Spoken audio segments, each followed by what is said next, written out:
So tonight's the Melbourne launch of the debut EP. For anyone who hasn't listened to the EP yet, what can they expect? What can they expect? Well, they got the single, Stay Young, which hopefully people heard. And there's two other songs on there called Indigo and Fire, which are sort of really upbeat and themic style songs.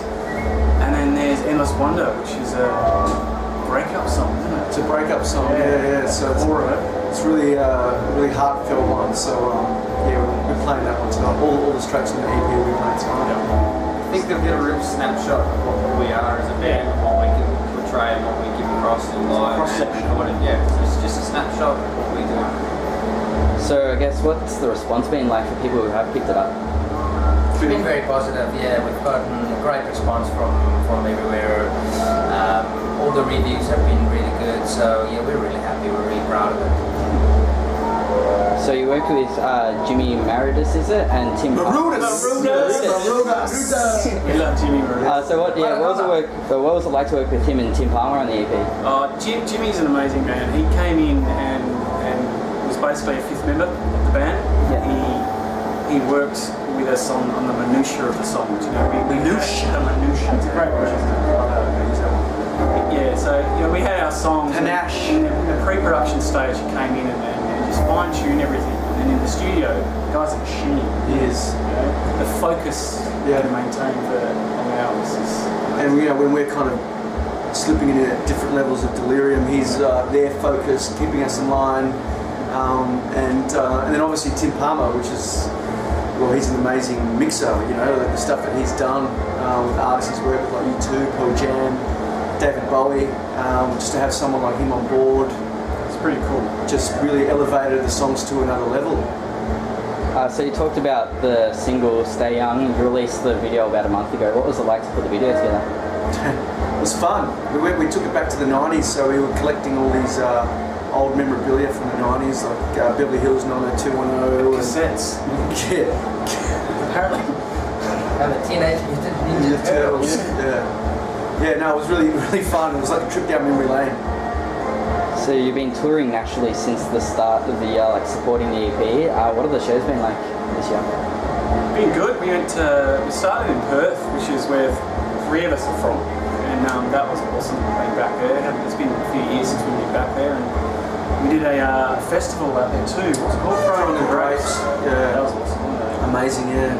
Pretty crazy festival. People getting naked and throwing grapes, so we had a good time. I think the overall response has been really positive. People have been really engaged with what we're trying to put across, and have really spoken to them, and that's what we want to do. We want to speak to them properly. Yeah. So while I was researching you guys, on your website I stumbled across the Hello project. Can you tell us a little bit about that? Yeah, well, it's something that we kind of started a while ago.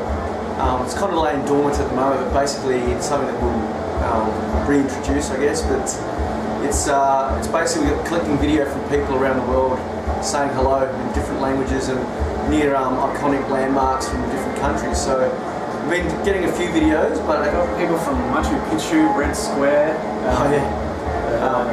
Christ the Redeemer in Rio. We got a woman in a Santa Claus suit. Yes. Yeah, from Bulgaria. One from Estonia. Estonia. See that one? Yeah. So they're coming in, but it's just sitting there at the moment. But we will go out with it again and push it out. Definitely. Yeah. So you guys used to be called the Gaslight Inc. Before changing your name and the sound of the band. Yeah. What prompted the change and that change of direction? I think there was a lot of